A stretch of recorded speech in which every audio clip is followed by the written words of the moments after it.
반갑습니다. 김종훈입니다. 이번 시간에는 을이 진을 봤을 때, 천간 지지에서 을이 진을 봤을 때, 이제 팔자 내에 있을 때와 운에서 왔을 때 어떻게 해석 적용할 것인지에 관해서 한번 알아보는 시간을 갖도록 하겠습니다. 자, 을이 진을 봤다는 것은 내가 극을 하죠. 그런데 음양이 다른 것을 이야기합니다. 자, 이것을 우리는 육친상 정제라고 이야기합니다. 자, 그리고 을이 진을 봤을 때 우리가 신살에서 양인지가 되죠. 양인은 프로가 될 수 있는 능력이 되고, 또 한편으로 큰 칼을 상징함으로 인해서 내가 남을 살상할 수도 있지만 잘못하면 도리어 내가 배일 수도 있는 그러한 작용력이 있는 것이 실제로는 용진자의 작용력이라고 보시면 되겠습니다. 자, 그리고 중요한 것은 이 용진자에는 기본적으로 임수가 임묘를 하고 신금이 임묘를 한다라는 것이죠. 자, 이것이 굉장히 중요한 키포인트가 되겠습니다. 자, 만약 팔자에 연지에 있겠죠, 연지. 그러면 연지에 만약에 진이 있다면 이것은 보통 육친상 대대로 부자 집안이거나 또는 금전 인연이 많았던 그러한 집안을 상징하기도 합니다. 그리고 이 정제라는 것은 딱 정당한 재물이죠. 나에게 딱 맞는 재물. 따라서 검소하고 착실하다고 보기도 하며, 또 어려서부터 돈에 대해서 건전한 철학을 가진다라고 보기도 합니다. 자, 그리고 또 한편으로는 정당한 상속인자의 요소로서도 해석을 하기도 합니다. 자, 그 다음에 월에 있을 때에는 보통 상속 혜택을 의미는 하기는 하는데, 단 이 형충 파해가 없을 때, 자, 이럴 때 상속이 있다라고 봅니다. 자, 만약에 친가의 상속이 없다면 보통 배우자를 통해서라도 그러한 상속 혜택을 입는다라고 보며, 또 한편으로는 음양이 짝을 딱 이룬 상태이므로 실제로 삶에서 혁명성이 좀 부족한 경향으로 드러납니다. 자, 그리고 일에는 진이 올 수가 없죠. 그리고 시에 이 진이 올 수가 있겠죠. 자, 그러면 진이란 것은 말년의 삶이고 자식의 궁이죠. 자, 말년의 재산 창고로 보며, 또 여자 같은 경우에는 시가나 본가의 상속인자로도 보며, 남자의 같은 경우에는 대문 밖에 정제를 둔 격이므로 아주 늦게 결혼하는 만혼의 인자로서 해석을 합니다. 자, 그리고 우리는 용진자에서 실제적으로 다른 각 천간의 12운성, 물론 지장간도 알아야 되겠지만 다른 각 천간의 이 12운성을 좀 눈여겨서 봐둬야 되겠죠. 자, 그 중에서도 인묘라는 걸 잘 봐두셔야 됩니다. 자, 그리고 용진이라는 것은 인묘진에서 왔죠. 인묘진, 즉 봄의 여기 봄에서 넘어온 것이므로 실제로는 어떻게 보면 이 진에는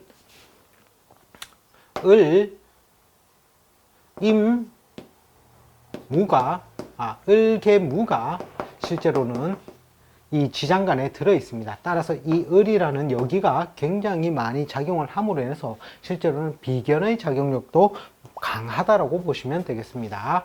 자, 그러면 각 천간의 12운성을 눈에 본다면 갑은 쇠지에 들어가죠. 쇠지, 즉 반한살입니다. 성을 정력하고 쇠라는 것은 내부적으로 그 기운이 소진되어 가는 상태라고 보시면 되겠습니다. 따라서 이 내부적으로 기운이 활동성이 이제 저하되기 시작한다라고 보시면 되겠죠. 즉 겁재의 작용력은 이제 감소된다라고 보셔도 되겠습니다. 자, 그런데 이 갑은 용진자에서 금여라는 신살이라는 좀 긍정적인 신살이 존재를 하게 되고, 또 이제 좀 안 좋은 신살로 볼 수도 있지만 이 백호대살이라는 게 아주 크게 띄울 때는 크게 띄웠다가 마지막 내리박을 때는 비행기가 실제로는 이 조금만 떠 있어도 어떻게 10cm만 떠도 다시 올라갈 수 있는 능력을 이제 비행을 할 수 있는 능력이 생기는데, 실제로 백호나 이제 괴관 같은 경우에는 이렇게 올라갈 수 없이 그대로 추락하는 그러한 경향성을 보인다라는 것이죠.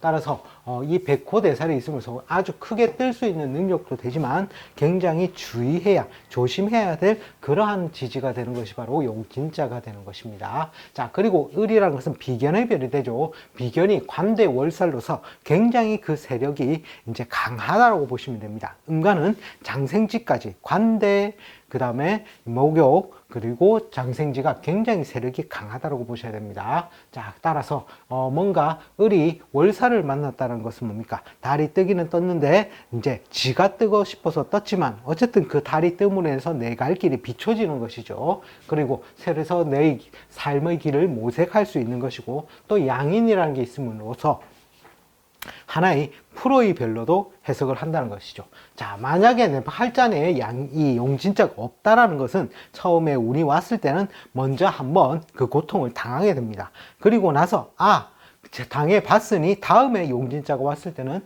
자기가 어떻게 본다면 써먹게 되는 그러한 실력으로서도 행사가 된다는 것이죠. 따라서 팔자의 유무도 중요시하게 봐두셔야 됩니다. 중요하게. 그래서 이 양이라는 것, 그리고 프로의 별이 되죠. 양이라는 별이 있어야 실제적으로 큰 칼을 휘두를 수 있는 힘이 되므로 이 양인으로서 프로로서 전향할 수 있는 그러한 능력이 생기는 것입니다. 따라서 이 을이란 것은 굉장히 그 세력이 강해진다는 것이죠. 내가 분리 독립하려는 그러한 능력도 강해지게 된다는 것이죠. 자, 그리고 병이라는 것은 관대 월살로서 이 상관은 계속 지속적으로 잘 써먹을 수 있는 인자가 된다는 것이죠. 실제로 우리가 삼기를 논할 때 을병정을 논하게 되겠죠. 어쨌든 을병정이 모이면 삼기가 되어서 정신적인 충유성을 이루는 것인데, 병이라는 것이 꾸준히 상승적인 효과가 있음으로 인해서 이 상관이라는 별은 그나마 잘 써먹을 수 있는 인자로 해석이 되겠습니다. 그리고 정이라는 것은 나의 식신의 별인데, 쇠지는 반한살에 들어가지만 실제로 음간의 쇠지는 굉장히 그 기운이 약하다라고 보셔야 됩니다. 자, 그리고 무는 드디어 이제 용진자에서부터 제 기능을 발휘하는 것이죠. 따라서 정제로서의 그 별이 이제 드디어 작용력이 강하게 생기기 시작하는데, 그것이 관대해지면서, 관대라는 것이 뭡니까? 띠를 둘러서 드디어 이 모양이 이제 드디어 구별이 되는 것이죠. 그리고 월살로서 내 길을 갈 수 있는 그러한 빛도 비춰지고, 그리고 홍염이라고 해서 또 홍염이라는 신살이 붙음으로 인해서 이제 남을 꿰을 수 있는 능력도 있다는 것이죠. 단 주의할 것은 이 백호대살이 굉장히 주의를 해야 되겠죠. 뜰 때는 크게 띄웠다가 내리박을 때는 끝까지 콱 박을 수 있는 그러한 작용력도 있다라는 것이 바로 이 백호대살이라는 것이죠. 따라서 어쨌든 이 무도 굉장히 잘 쓸 수 있는 긍정적인 인자가 될 것이고, 자, 기는 편재의 별이 되죠. 편재는 쇠지면서 반한살이 되죠. 그때 그 기운은 정과 마찬가지로 약한데, 그나마 정보다 나은 점은 홍염이라는 신살이 하나 더 보태어져서 어쨌든 이 편재의 성이라는 별이 이제 부친도 육친상으로 본다면 부친의 별도 될 것이요, 또 한편으로는 큰 재물도 되겠죠. 자, 이런 것들을 깰 수 있는 그러한 능력이 있어진다라는 것이죠. 자, 그리고 경이라는 것이 나에게 정관의 별이죠. 정관의 별이 인묘진에서는 어떻게 되면 금의 기운, 즉 목의 기운이 강할 때는 금의 기운은 굉장히 약해지죠. 토금의 기운은 굉장히 약해지는데, 진을 기점으로 인해서 어떻게 됩니까? 이제 토의 기운은 강해지기 시작하고, 진을 기점으로 해서 금의 기운도 강해지는데, 그 금의 기운이 강해지는 것은 실제로는 경금이라는 것입니다. 왜? 그 다음이 사가 오죠. 사가 오면 사에서 경금이 장생을 하기 때문이죠.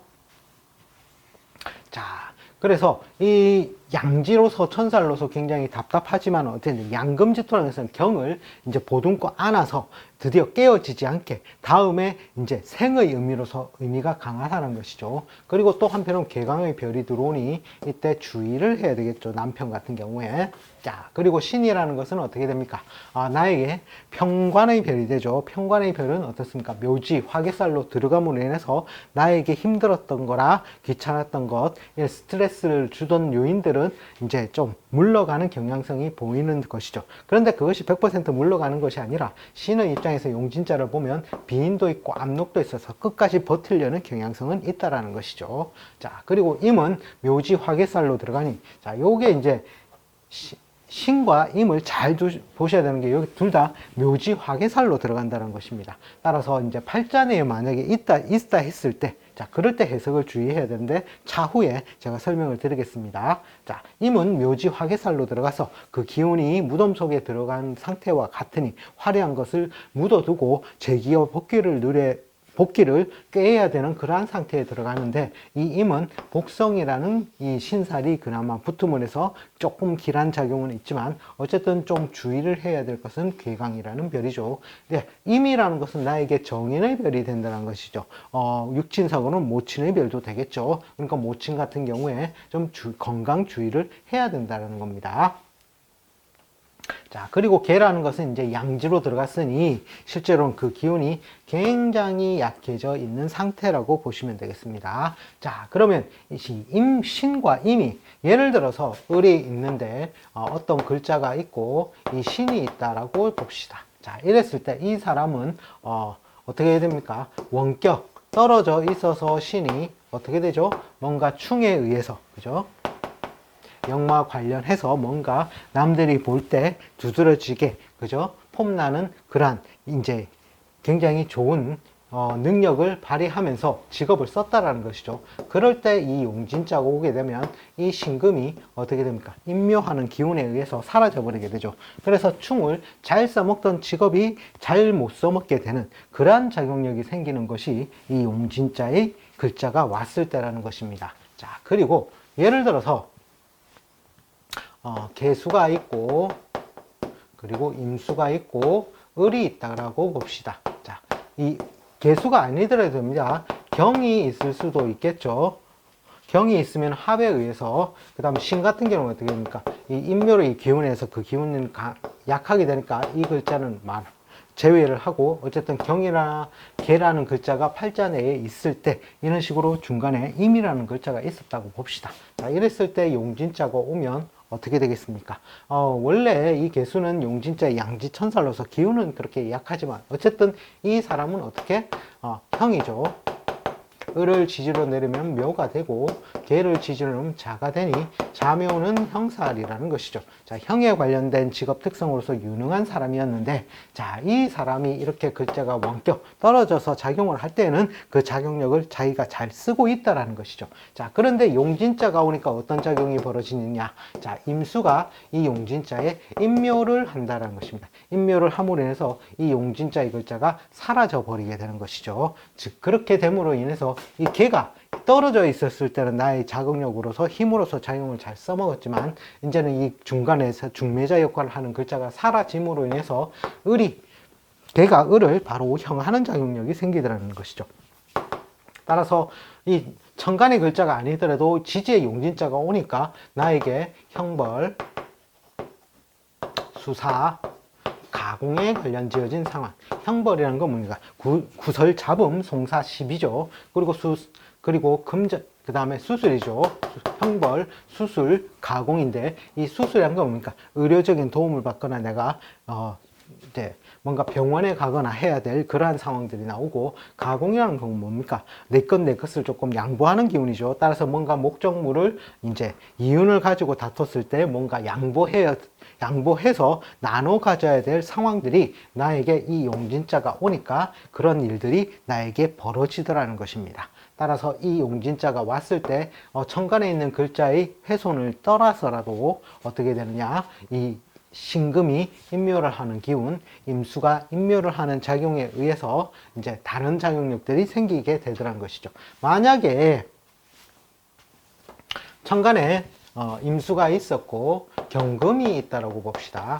자, 경금이 있었다는 건 을경 합의 작용력이죠. 합의 작용력. 합이 어떻게 원격하여 떨어져 있었을 때 이 작용력이 용진자가 옴으로 인해서 이 임수를 임묘시킨다는 것이 임묘. 그래서 이 임수의 작용력이 사라짐으로 해서 떨어져 있던 작용력이 갑자기 붙어버리니 그 합작용이 강하게 작용력으로 드러나더라는 거죠. 따라서 합에 의해서 합탄망하죠. 합탄망하. 자, 처음에는 기분이 좋습니다. 이런 합이라는 건 신생이죠.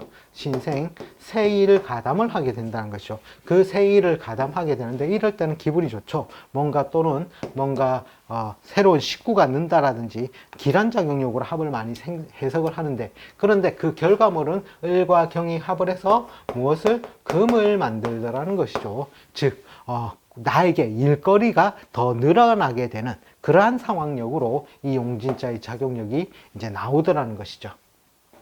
자, 따라서 이 용진자가 지지에 있는 글자지만 만약에 팔자 내에 이 임이나 신이라는 글자가 있다면 그 작용력을 훼손시키는 작용력이 지지의 글자가 왔을 때 생긴다라는 점을 한번 생각해 두시고 그리고 팔자를 한번 해석해 보시면 좋을 것 같습니다.